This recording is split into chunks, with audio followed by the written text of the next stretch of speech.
Now, I believe that we have some questions from the brother's mic on the left-hand side. Go ahead. Hello, Dr. Zakir Naik. My name is Harris. I'm from Phoenix, Arizona, in the United States. I'm an entrepreneur and a marketing manager. Two of my friends in America have converted watching YouTube videos of you. One of them a Christian, one of them an atheist.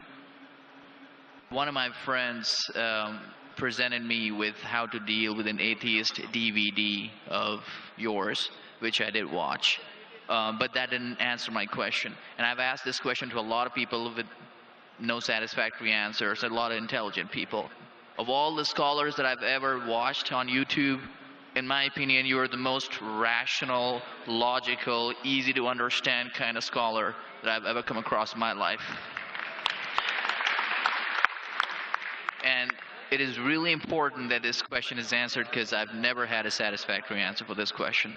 My question is like a coin with two sides. The first side of it is this, and this is the question. I'm somewhere between an atheist and agnostic. I'm not sure where. God has created this entire universe, and the Quran speaks a lot about how it has taken so many days and mountains and this and that, and life is going to be a test and whatnot. My question is, way before God decided to create this entire universe, before he decided to put human beings, before he decided to send Prophet Muhammad or Adam and Eve, way before he even planned about doing any of this, he knew the end result of it. He knows in the end he will be disappointed by certain people and he will throw them in hellfire. He knows they will be burning. He knows they'll be tortured, and that is when they'll be repenting for what they've done. Way before he created the entire universe, he knows the outcome is going to be bad. It may be good for certain people who are in heaven, but he knows that he can save those people from being in hell. Way before he even decided to go ahead with the creation. Yet he decides to go ahead with it, with all his godly logic. Why would he want to do that? The question, if I can just put it in this manner, how can God be so sadistic that he would actually go ahead with a plan which he knows is going to end up in that manner? That's the first side of the coin. The second side of the coin is, for some reason, if I believe that, okay, God is almighty and he understands everything is great, God is great, why is God insisting in the Quran that look at the mountains, look at the protons, the electrons, this and that, everything is so synchronized, how amazing I am? Why is he forcing us to find his creation amazing when it is a piece of cake for God? I mean, he just had to say kun and it was done. Then why is it a big deal if God has made this entire universe which is so amazing? Because for God it's nothing. So I should not be really amazed at his creation. He can do much more than this. So I do not understand why he wants us to respect what he's done or find it amazing what he has done. The brother asked a very good question and a very intellectual question. It's a very good question.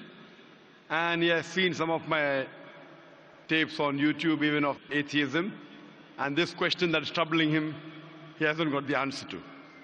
The brother asked a question that Almighty God knows everything before he created the heaven and the earth, before he created human being, before Prophet Muhammad came here, peace be upon him, he knew everything. If he knew that some will go to heaven, majority will go to hell, so why did he create the human being? Isn't it sadistic? Is the basic question, correct? Right. Second question, I'll come to it later on. Brother told you that majority will go to hell. Well, even if one person is going, it doesn't make any sense. Even if one person goes to he could avoid hell, he could have avoided that. I mean, he could avoid being disappointed. Of course. I'll reply. The brother said, even if one person goes to hell, it is as though God would be disappointed. God doesn't get disappointed ever. Now coming to your question, I started a school. And you may have heard Islamic International School. If a teacher takes an examination, if she is just, while she is giving the examination, she writes in the maths paper 2 plus 2 is equal to how much? The student in front of her or him, the teacher, writes 5. She can very well tell the student, change 5 to 4.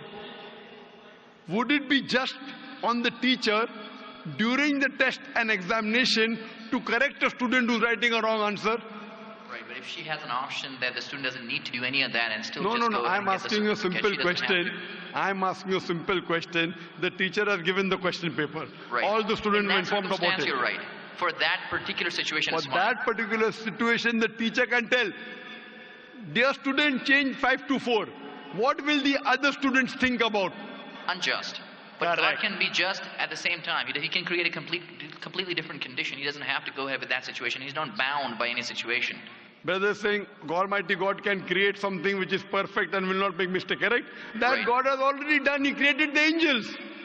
God created the angels. The angel never go against any commandment of God. But human being is a better creation than angel. The angels have got no free will of their own. If you have heard my tapes, if you have not heard, I'll tell you now. The angels are a creation of Almighty God, but not the best creation. Almighty God created the human beings. The human beings have a free will to go against God or to follow God. If you have chosen to be a human being, if you disobey His commandments, you go to hell. If you obey His commandments, you're superior than the angel. Because the angel doesn't have a free will of his own, then he follows God. It's nothing great. The human beings are the better creation of Almighty God. Almighty God has given a free will. That's a different question that Almighty God knows. Because He has ilm-e ghaib, He has knowledge of the future. He is more superior. So He has created such a creation which has a free will.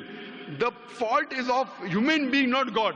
No, but God has created us with that fault. And He knows He can Not avoid fault, that. not fault. It's not fault, brother. It is free will.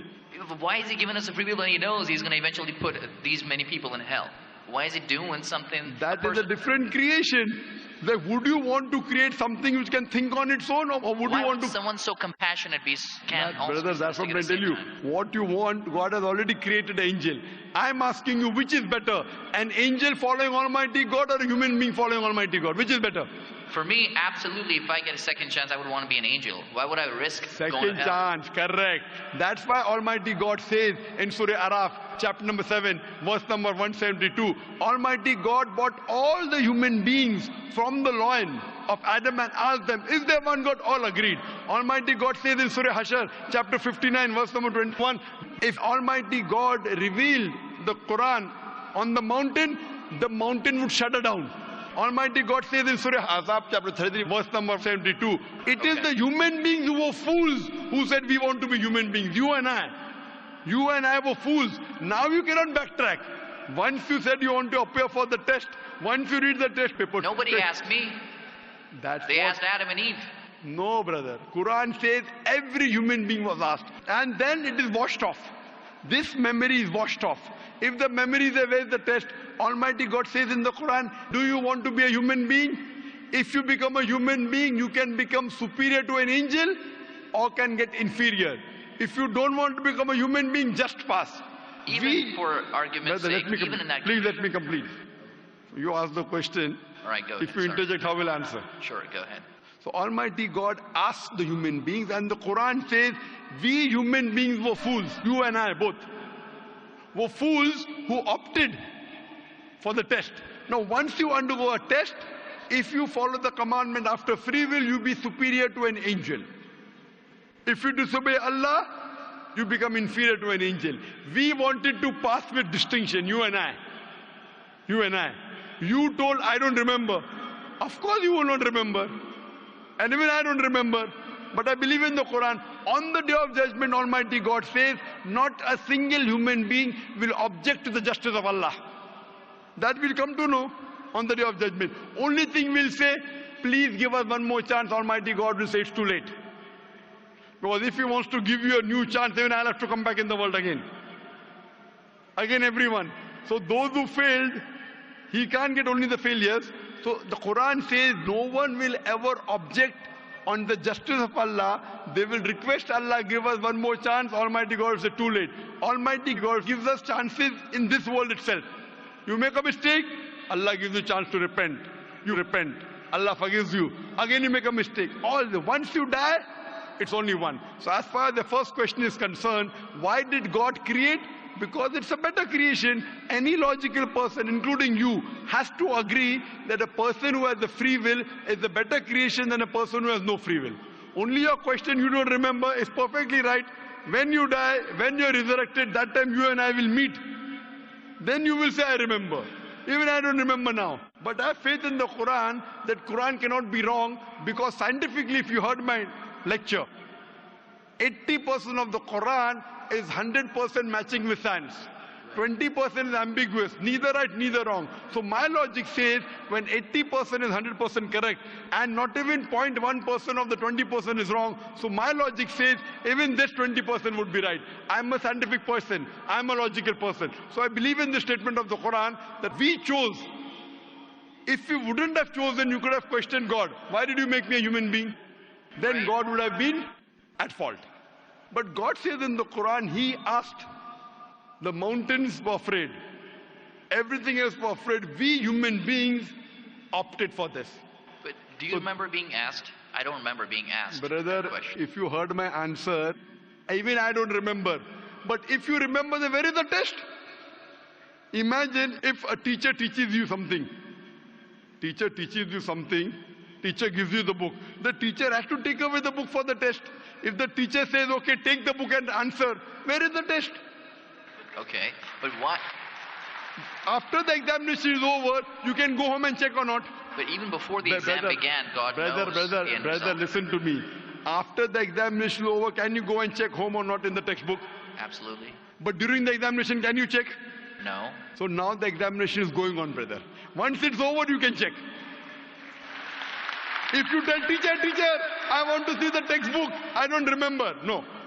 During the examination, you cannot refer to the textbook. It will be called cheating.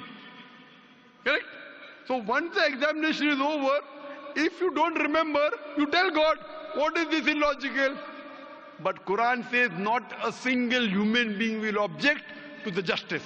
Let the test go over. So today, I being a scientific person, I being a logical person, based on my knowledge of science, based on my logic, when I read the other scriptures and when I read the Quran, I find Quran is the only book, only religious scripture on the face of the earth which passes this test. So therefore I, being a scientific person, being a logical person, agree, okay, fine. This statement of the Quran also has to be right. I don't remember, that's the test. If I remember, where is the test? So that answers the first part of the question. First part, that saying that God was sadist. God is not sadist. For example, I start a medical college. I want the school students to go to medical. How many students who go to school enter the medical college? Just roughly, can you guess? Few. Surely less than 5%. Less than maybe 1%. So why did you make a college where only 1% can enter? Fine. It is for selected few. So same way God made heaven, Jannah, Jannat-e-Firdaus. Everyone cannot go to Jannat-e-Firdaus. Why not? Sorry? Why not? Why can't everyone go to medical college? Because it's human capacity. If humans were capable of being able to put everyone in medical college, they would. That's the way we are made. The same way, everyone cannot become a doctor. Only those who have the capacity. Same way, everyone cannot go to Jannat-e-Firdaus, the high levels of paradise. We have to strive. God has given you capacity. If you don't follow His guidance, you cannot. If you follow His guidance, to go to Jannah is very easy. If you are intelligent, it's very easy. If you are intelligent and if you are truthful to yourself. But if you are not truthful to yourself, even a non-intelligent man can go to Jannah. Only thing, you should be truthful. God has given you different options how to follow Him. Some people think they are smart. I tell them they're extra smart. If they were smart, they would see it is crystal clear, in black and white, that this is the word of God. You have to follow it. That's the reason Francis Bacon said, little knowledge of science makes you an atheist. In-depth knowledge of science makes you a believer in God. So I wouldn't say God is sadist. I said we were fools who opted to undergo the test. Not God. God gave you an option. What do you want to be? We chose. So we are responsible, not God. God is not a sadist. We are fools. That's what the Quran says. On the day of judgment, you will come to know, inshallah, you and I both. Inshallah, if I go to Jannah, inshallah, I'll pray to God, I'll thank God I was a good person, I choose to be a human being. If you pass that, if you fail, then we will curse our own self. Hope that answers the question. The second part, Sorry, what was the second part? that even if I believe how almighty he is, how knowledgeable he is, why is he so bent on convincing us, look at the mountains, look at the electrons, look at the That's right. protons? The second part of the question was that why does Almighty God give references of the mountain that He's created this? For Him it is peanuts. So why is He talking? You know why is He saying? He's saying these peanut things, mountain, they would shudder. You human being who are superior, why don't you understand? Quran says in Surah Hashar chapter 59 verse number 21, had the Quran been revealed on the mountain would have fallen down to utter ruin. But to us human beings, it makes no difference. He's giving these examples to show that these things which are so powerful, the mountains, etc., which He has created, would have submitted their will. Why don't you human beings do? He's trying to give an example that we are fools. He's not trying to praise Himself. And whenever He asks us to praise Him, or when He says, we say Allahu Akbar, God is the greatest. Do you think it will change Allah? No. Whether you say 1,000 times Allahu Akbar or 1,000,000 times, He cannot become greater. He's already the greatest. The reason we say these things is because it is our human mentality, our human nature, that we follow the people who are famous, we follow the people who we praise. For example, your mother has a heart attack. There is an unknown person on the street who gives you the treatment. And you heard that the best heart specialist in the world is Dr. X. Now, will you follow Dr. X's advice or the person on the street who you don't know? Dr. X. Why? Because Dr. X is famous. People know him. He's the best in the world. So the reason in our salah, in our life, we say Allahu Akbar, Allah is the greatest, Allah is the most wise, Allah is the most intelligent. Why? If we say that, it doesn't benefit Allah. It benefits us. That if we praise Him, we follow Him. If we follow, we go to Jannah. To Allah, it makes no difference. Therefore, Allah says, will you not then believe? Will you not then understand? That means the Quran is revealed to the people for understanding. So He's giving this example not to make Himself great. He's already the greatest. Whether you say 1,000,000 times Allah is the greatest, it will not make a difference to Allah. He's telling it to you. Allah says in the Quran, Allah does not require you, you require Him. So when we praise Him, it is human psychology that the person you praise, person you talk great about, you tend to follow His advice. By following His advice, it will benefit you, it will not benefit Him. He is already the greatest. He is already the merciful. So these are rules and regulations laid down. He is our creator. He knows our mindset. So the reason He speaks about this, then, such a best, like you are a student of science, correct? I am also a student of science. The moment I come to know, Allah mentioned these scientific facts which we came to know today, 50 years back, it increases my faith in Allah. Allah says in Surah Fussilat chapter 41 verse 53, Sanuri mayatina fil afaqi wa fi anfusihim hatta yatabayyana annahu al-haq. Soon we shall show them our signs in the furthest regions of the horizons and into their soul until it is clear to them that this is the truth. So Allah is giving these examples so that it benefits us. For Him, it makes no difference. It is benefiting us, so He is giving us a chance to follow Him so that we can go to heaven. Hope that answers the question, brother. I recognize His power, and I understand He's amazing in all that He's done. But am I expected to be amazed at His achievements at creating this universe? Because for Him, it's like a 1-second job. Correct. Right? So for Him, which is 1-second job, when He tells you not to have alcohol, if I you won't have alcohol, sure. But am I expected to be amazed at His creation? No, see, the thing is that He is not there to prove Himself better. If you believe that for Him it is peanuts, so will a person lie? No. So if He says don't have alcohol, you will not question Him. No. Don't have pork, you will not question Him. Yeah, but I'm not amazed at His creation because for Him it's nothing. Compared to us, it's amazing. For Him, it's nothing. Right. But compared to us, a person who can create the universe, when He tells me not to have alcohol, I immediately follow. Sure, I don't mind following Him, but do I have to be amazed at His creation, as is said in the Quran? See, as you asked me the question, should I be amazed at the creation? Right. I would say, if I believe human being is a better creation, then yes, I'm amazed. And then I say, Alhamdulillah, He has made me better than that. So if I'm amazed, He made the mountains, He made the stars, He made the sun. But He made Zakir Naik also. He made a human being. And we are the best of creation. So He gives these examples so that we realize what benefit He has given to us. All the favors He has given to us. Talking about the science, talking about the protons, talking about the mountains. Finally He says, human beings are the best creation. So in comparison, we have to agree that our Creator has created this human body, the molecules, the DNA, the complex thing, which can never come by chance. So in this way, we are amazed at the creation of the human being. And then we submit to Him.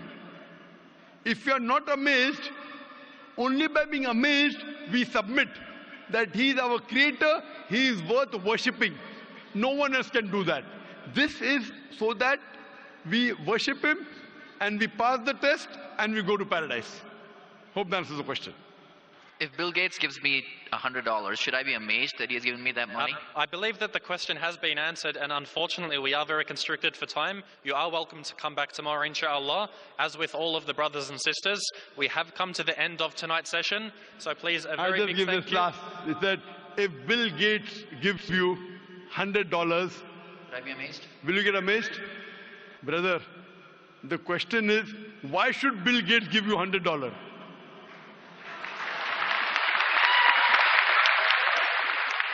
If you tell me a Tom, Dick and Harry gives you $100, nothing to be amazed.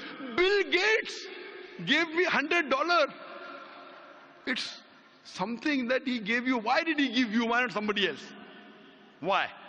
The question is, why did he give you is the question. Okay. If some Tom, Dick and Harry gives you, if a man on the street gave you $100, Bill Gates. Got it. You got it, no? Answer.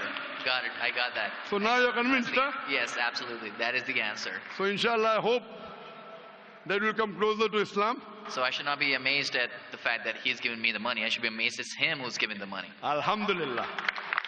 Got it. So it was worth the time extending. Alhamdulillah.